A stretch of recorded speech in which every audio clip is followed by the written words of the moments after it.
नमस्कार विद्यार्थी मित्रांनो, आज आपण मराठीतील व्याकरण घटक पाहणार आहोत.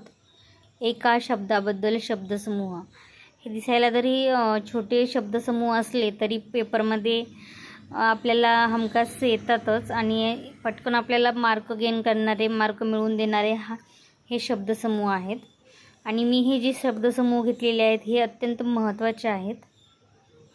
काही सोपे शब्दसमूह असतात ते आपण सतत वाचत राहतो, परंतु परीक्षेला असे कठीण असणारेच जे की कधी सोपेही वाटतात, परंतु ते त्याचे अर्थ पाहिले तर वेगळे असतात, असेही शब्दसमूह असतात. आणि जे कठीणही असतात, ज्याचे शब्दही माहीत नाहीत, असेही दुसऱ्या प्रकारचे शब्दसमूह असतात. तर सोपे आणि अवघड असे दोन्हीही पण महत्त्वाचे पेपरला येणारे असेच मी शब्दसमूह यामध्ये घेतलेले आहेत. तर चला पाहूया. पहिला शब्द आहे हुतात्मा. देशासाठी किंवा समाजासाठी आपल्या प्राणांची आहुती देणारा. दुसरा आहे हेर. शत्रूकडील बातमी काढून आणणारा. क्षितिज. जेथे आकाश जमिनीला टेकल्यासारखे दिसते ते ठिकाण. त्रिशंकू. त्रिशंकू म्हणजे धड ना इकडे ना धड ना तिकडे. त्रैमासिक. 3 महिन्यातून प्रसिद्ध होणारे नियतकालिक. त्रैमासिक म्हणजे असं नियतकालिक आहे. नियतकालिक तुम्हाला लक्षात येत नसेल, मॅगझिन असं मॅगझिन आहे जे 3 महिन्यातून एकदाच प्रसिद्ध होतं. म्हणजे 3 महिन्यात काय घडामोडी झालेल्या आहे ते 3 महिन्यानंतर ते प्रसिद्ध करतं, ते म्हणजे त्रैमासिक. स्थितप्रज्ञ. कोणत्याही परिस्थितीत ज्याची बुद्धी स्थिर राहते तो. 7वा शब्द आहे अनुज. मागाहून जन्मलेला. मागाहून जन्मलेला म्हणजे अनुज. आपादमस्तक. आपादमस्तक हा शब्द खास करून लक्षात ठेवा, कारण हा शब्द जो आहे मानसशास्त्रामध्ये सुद्धा हा शब्द वापरला जातो आणि मराठी वाक्यरचनेत म्हणा किंवा बोलताना हा शब्द वापरलाच जातो. संपूर्ण शरीरभर किंवा पायापासून डोक्यापर्यंत असा याचा अर्थ. हे 2 अर्थ आहेत. संपूर्ण शरीरभर किंवा पायापासून डोक्यापर्यंत. डोक्यापासून पायापर्यंत नाही आहे, पायापासून डोक्यापर्यंत लक्षात ठेवायचे. आपादमस्तक. 9वा शब्द आहे आदिवासी. अगदी पूर्वीपासून राहणारे मूळ रहिवासी म्हणजे आदिवासी. आत्मवृत्त. स्वतःच लिहिलेले स्वतःचे चरित्र म्हणजे आत्मवृत्त. आकाशगंगा. आकाशगंगा म्हणजे आकाशातील ताऱ्यांचा पट्टा.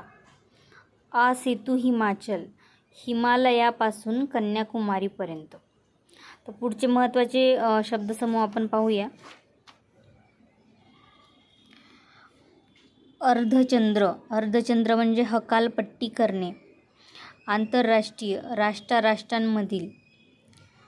अष्टावधानी. अनेक बाबींमध्ये एकाच वेळी लक्ष देणारा म्हणजे अष्टावधानी. आगंतुक. सूचना न देता येणारा. अतिथी. अतिथी हा जो शब्द आहे यापेक्षा आणखी एक हिंदीमधली म्हण आहे ती आगंतुकसाठी जास्त सुटेबल आहे. बिनबुलाए मेहमान म्हणजेच आगंतुक लक्षात ठेवा. अजातशत्रू. ज्यास कोणीही शत्रू नाही असा. अजानबाहू. ज्याचे हात गुडघ्यापर्यंत लांब आहेत असा.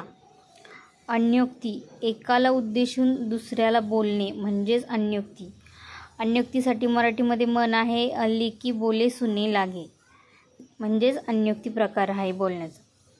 उपकृत. ज्याच्यावर उपकार झाले आहेत असा म्हणजेच उपकृत. उशाप. शापापासून सुटका म्हणजे उशाप. उत्क्रांती. हळूहळू घडून येणारा बदल म्हणजे उत्क्रांती. उत्क्रांती ही कशी एका रात्रीमध्ये होत नाही, तर हळूहळू संथपणे महिने वर्ष ती चालू राहत असते हळूहळू. तेव्हा तो बदल जो घडतो त्याला उत्क्रांती असे म्हणतात.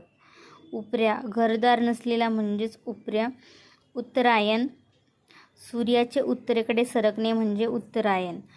शेवटचा 25वा शब्दसमूह आहे अश्रुतपूर्व. अश्रुतपूर्व म्हणजे पूर्वी कधीही न ऐकलेले. श्रुत म्हणजे ऐकणे, अश्रुत म्हणजे कधीही न ऐकलेले, पूर्वी कधीही न ऐकलेले म्हणजे अश्रुतपूर्व. तर आज आपण हे 25 महत्त्वाचे एका शब्दाबद्दल शब्दसमूह पाहिलेले आहेत. या व्यतिरिक्त आणखी काही महत्त्वाचे शब्दसमूह आहेत जे आपण पुढच्या व्हिडिओमध्ये पाहूया. तुम्हाला जर माझा हा व्हिडिओ आवडला असेल तर नक्की माझ्या चॅनलला लाईक आणि सबस्क्राईब करा. धन्यवाद.